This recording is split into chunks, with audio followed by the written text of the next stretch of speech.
সবাইকে অনেক অনেক শুভেচ্ছা জিসাস ক্রাইস্টের পক্ষ থেকে। আজকেও আমরা শিখব শ্রীমদ্ ভগবত গীতার শ্লোক নাম্বার 28। 28-এ কি লেখা আছে সেটা জানতে হলে 27 নাম্বারটা আগে আমাদের শুনতে হবে। আমি আশা করি আপনারা আমার পূর্বের যে লাইভটি সেটা শুনেছেন এবং জ্ঞান অর্জন করছেন। আপনারা যারা আসলে গীতা পড়েন না, শ্রীমদ্ ভগবত গীতা পড়েন না, তাদের জন্যই কিন্তু আমরা কষ্ট করে পড়ছি।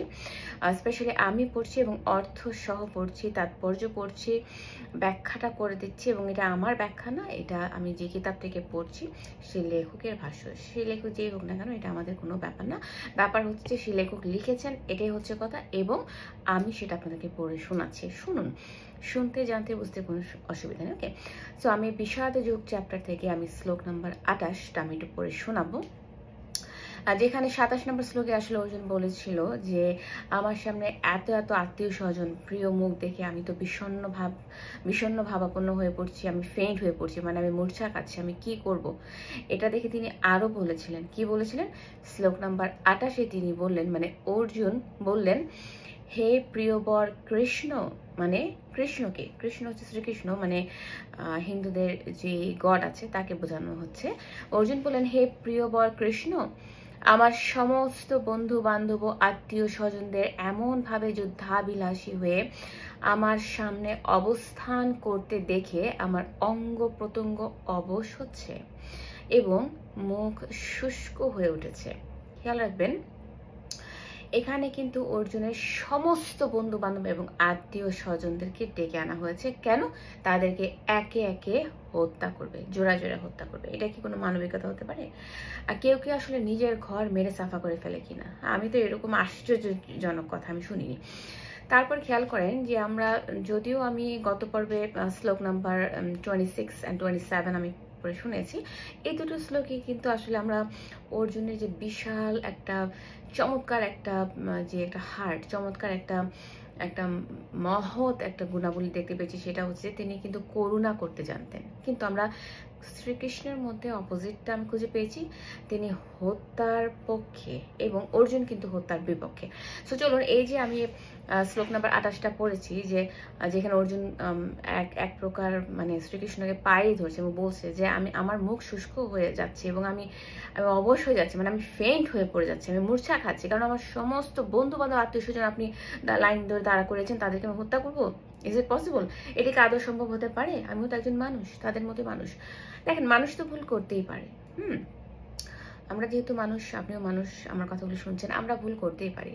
কিন্তু তার মানে এই নয় যে আমরা সমস্ত ভুলের মাসুল সবাইকে মেরে কেটে কুটে সাফা করে সেটার প্রতিশোধ নেব। হ্যাঁ, যে অ্যাকচুয়ালি ক্রাইমটা করেছে আপনি তাকে শাস্তি দেন। হ্যাঁ, তাকে শাস্তি না দিয়ে আপনি সমস্ত মানে আত্মীয় স্বজন, ছোট ছোট বাচ্চা, মেয়ে লোক সবাইকে দাঁড়া করে আপনি যুদ্ধ করেছেন।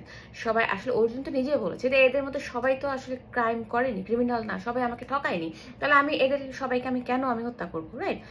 সো চলুন দেখা যাক ব্যাখ্যাতে কি লেখা আছে। তারপরে যে লেখা আছে, যিনি, একটু মনোযোগ দিয়ে শুনবেন, যিনি প্রকৃত ভগবত ভক্ত মানে ঈশ্বর ভক্ত, তার মধ্যে সদ্গুণগুলি বর্তমান থাকে, যা সাধারণত দেবতা ও দৈবী ভাবাপন্ন মানুষের মধ্যে কেবল দেখা যায়। তো আমরা তো এখানে আসলে শ্রীকৃষ্ণকে দেবতা হিসেবে ধরলেও শ্রীকৃষ্ণের মধ্যে আমরা কোনো ধরনের সদ্গুণ পাচ্ছি না, আমি তো অ্যাটলিস্ট খুঁজে পাচ্ছি না, কিন্তু অর্জুনের মধ্যে কিন্তু খুঁজে পাচ্ছি। রাইট? আমি শিওর আপনারা আমার সাথে একমত হবেন। আচ্ছা, তারপর লেখা আছে যে পক্ষান্তরে যারা অভক্ত ভগবত বিমুখ, তারা জাগতিক শিক্ষা সংস্কৃতির মাপকাঠিতে যতই উন্নত বলে প্রতীত হোক, তাদের মধ্যে ওই সমস্ত দৈব গুণবলী প্রকাশ একেবারেই দেখা যায় না। তো আমরা কি তাহলে ধরে নিব যে অর্জুনের মধ্যে ভগবত ভক্ত মানে ঈশ্বর ভক্তি ছিল এবং শ্রীকৃষ্ণের মধ্যে মোটেও ঈশ্বর ভক্তি ছিল না? সেই কারণে তিনি এরকম হত্যাযজ্ঞটা, গণহত্যার মতো একটা ভয়ানক একটা যুদ্ধের তিনি জন্ম দিয়ে তারপরে তিনি মারা গেছেন। তার মৃত্যুটা পড়েন, তাহলে তো জানবেন যে শেষে তার এই যে একটা বিরাট একটা অন্যায়ের কারণে তার মৃত্যুটা হয়েছিল কিভাবে। আমি আপনাদেরকে বলবো, তার মানে শ্রীকৃষ্ণের মৃত্যুটা আপনারা পড়েন, আজকাল তো গুগলে সার্চ করলে পাওয়া যায়। রাইট? এটা তো এমন কঠিন কিছু না। আচ্ছা, তারপরে লেখা আছে যে সেই কারণেই যে সমস্ত হীন মনোভাবাপন্ন আত্মীয় স্বজন ও বন্ধু বান্ধবেরা অর্জুনকে সব রকম দুঃখ কষ্টের মধ্যে ঠেলে দিতে কুণ্ঠাবোধ করেনি, যারা তাকে তার ন্যায্য অধিকার থেকে বঞ্চিত করবার জন্য এই যুদ্ধের আয়োজন করেছিল, এই যুদ্ধক্ষেত্রে তাদেরকে দেখে অর্জুনের অন্তরাত্মা কেঁদে উঠছিল। খেয়াল করবেন, অন্যান্য শ্লোকে কিন্তু একই লেখক বলেছেন যে সবাই কিন্তু, এই অর্জুনে বলেছিল এই সবাই কিন্তু আমার সাথে প্রতারণা করেনি, তাহলে আমি সবাইকে কেন হত্যা করবো? হ্যাঁ, আর এখানেও কিন্তু যখন অর্জুন সবাইকে দেখলো, স্বচক্ষে দেখলো, তখন তিনি বারবার অবশ হচ্ছেন, তার সমস্ত শরীর অবশ হয়ে যাচ্ছে, ফেইন্ট হয়ে যাচ্ছে, মূর্ছা কাটছেন, তিনি পড়ে যাচ্ছেন। হ্যাঁ, এটা স্বাভাবিক, মানুষ হিসেবে আমি হলো আমারও একই অবস্থা হতো যে আমি এই দুহাত দিয়ে আমি এতগুলো মানুষ কি করে হত্যা করবো? Is it possible? আমার পক্ষে তো সম্ভব না। কেন? সেই জন্য কিন্তু অর্জুনের অন্তরাত্মা মানে ভেতরের যে একটা আত্মা আছে, যেটা আমরা দেখতে পাই না, ফিল করতে পাই, হ্যাঁ, যেটা ঈশ্বরের একটা আত্মা, ঈশ্বরের সাথে আত্মিকভাবে কানেক্টেড, সেটা কাঁদলেও মানে অর্জুন কাঁদলেও আমরা কিন্তু শ্রীকৃষ্ণের মধ্যে যে কঠোরতা অনুভব করেছি, সেটা কিন্তু সেই কঠোরতা কিন্তু আসলে আমরা পরবর্তীতে কালেও আমরা নরম হতে দেখিনি। ওকে, আচ্ছা, তারপরে যেটা লেখা আছে দেখেন, তার স্বপক্ষের সৈন্যদের প্রতি অর্জুনের সহানুভূতি ছিল অতি গভীর, কিন্তু যুদ্ধের পূর্ব মুহূর্তে এমনকি শত্রুপক্ষের সৈন্যদের দেখে এবং তাদের আসন্ন মৃত্যুর কথা ভেবে অর্জুন শোকাতুর হয়ে পড়েছিলেন। সেই গভীর শোকে তার শরীর কাঁপছিল, তার মুখ শুকিয়ে গিয়েছিল। কুরুপক্ষের এই যুদ্ধ লালসা তাকে আশ্চর্য করেছিল, মানে অবাক করে দিয়েছিল। তিনি নিজে অবাক হচ্ছিলেন যে সামান্য একটু জায়গা জমি নিয়ে আমি এত মানুষ হত্যা করব। খেয়াল করেন, কৌরব এবং পাণ্ডব তারা কিন্তু চাচাতো ভাই মানে ভাইয়ে দ্বন্দ্ব। এই ভাইয়ে গণহত্যা লাগিয়ে দিয়েছে কে? আরেকজন যে ক্রিমিনাল আমরা বলতে পারি, শ্রীকৃষ্ণ লাগিয়ে দিয়েছেন। এবং শ্রীকৃষ্ণ কিন্তু, আমি আবার বলছি, তিনি কিন্তু ঈশ্বর নন, তিনি ছিলেন অর্জুনের বন্ধু। ওকে, আচ্ছা, তো অর্জুন যখন ভাবছিল যে ও মাই গড আমি এতগুলো মানুষ মারবো, কারণ এটা তো হিন্দুরা তো কার্মিক একটা স্টেজ তারা বিশ্বাস করে, তারা মনে করে যে আমি এত মানুষকে হত্যা করলে পরবর্তীতে আমি যখন জন্মগ্রহণ করবো আমারও তো একইভাবে, আমাকেও তারা একইভাবে হত্যা করবে। অ্যান্ড আপনি যখন কোনো অন্যায় করবেন, গুনাহ করবেন, হ্যাঁ, অনৈতিক কাজ করবেন, নীতির বিরুদ্ধে কোনো কাজ করবেন, শাস্তি আপনার হবেই, বাধ্য। ওকে, আচ্ছা চলুন এটা আমি একবার শেষ করে দিই। তিনি বুঝতে পারছিলেন না যে তার সমস্ত আত্মীয় স্বজনেরা কেন তার সঙ্গে যুদ্ধ করতে সমবেত হয়েছে। দেখেন, শ্রীকৃষ্ণ বুঝতে পারছে যে এখানে একটা যুদ্ধ লাগা দরকার, কিন্তু অর্জুন তার নিজস্ব পৈতৃক সম্পত্তি থেকে তাকে বঞ্চিত করার ফলেও কিন্তু অর্জুনের প্রাণ কাঁপছিল এবং তিনি বুঝতে পারছিলেন না কেন আমি এই রক্তক্ষয়ী যুদ্ধ করবো। এটা তো অর্জুনের মাথায় আসছিল যে সামান্য একটু জায়গা জমির জন্য আমি মানুষ হত্যা করবো, রক্তপাত করব, গণহত্যা করব। কিন্তু শ্রীকৃষ্ণ যেহেতু বাইরের একজন মানুষ, থার্ড পার্টি, হ্যাঁ, থার্ড পার্সন আমরা বলে থাকি, তৃতীয় পক্ষ বলি, সেই কারণে কিন্তু তার মধ্যে এতটুকু দয়ার ভাব আসেনি যে ঠিক আছে আমি মানে পরের দুটো ফ্যামিলিকে, এতগুলো মানুষকে হত্যা করে আমারও কার্মিক ক্রিয়েট করে যাব না। ওকে, এতটুকু আমরা দেখিনি, অ্যাটলিস্ট আমি দেখিনি। আচ্ছা, আমার অলমোস্ট শেষ। তারপরে লেখা আছে যে তাদের এই নিষ্ঠুর মনোভাব অর্জুনের মতো দয়ালু ভগবত ভক্তকে অভিভূত করেছিল। খেয়াল করেন, আমি কিন্তু গত পর্বে বলেছি, এই পর্ব বলছি যে আমরা শ্রীকৃষ্ণের অন্তরটা কঠোর দেখতে পেলেও অর্জুনের অন্তর কিন্তু ছিল দয়ায় পরিপূর্ণ, হ্যাঁ, মমতায় পরিপূর্ণ ছিল, কোমল ছিল, যেটা আমরা দেখতে পাচ্ছি এবং লেখকও বলেছেন। ওকে, আচ্ছা, এখানে যদিও এই কথার উল্লেখ করা হয়নি, তবু আমাদের অনুমান করতে অসুবিধা হয় না যে অর্জুনের শরীর কেবল শুষ্ক ও কম্পিত হয়নি, মানে তিনি শুধু কাঁপেনি, সেই সঙ্গে অনুকম্পা ও সহানুভূতিতে তার চোখ দিয়ে অঝোর ধারায় জলও পড়ছিল। দেখেন কতটা পেইনফুল একটা স্টেজে গেলে একটা পুরুষ লোক অঝোর ধারায় কাঁদতে থাকে।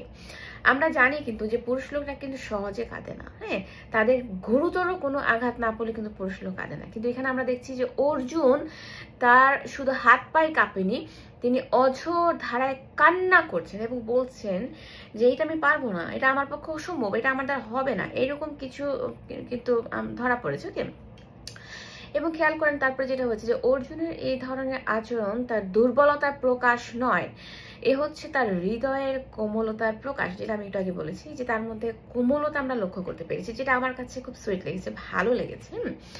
ভগবানের ভক্ত করুণা সিন্ধু, অপরের দুঃখে তার অন্তর কাঁদে। দেখেন, যেখানে শ্রীকৃষ্ণের অন্তর কাঁদা দরকার ছিল, শ্রীকৃষ্ণের আসলে আরো আরো বেশি অ্যাডভাইস দেওয়া দরকার ছিল, তাদেরকে বোঝানো দরকার ছিল অপোজিট পক্ষদের, যে তোমাদের মধ্যে আমি একটা এমন একটা সমাধান করে দিতে চাই যেখানে রক্তপাত হবে না, যেখানে কাউকে মৃত্যুবরণ করতে হবে না।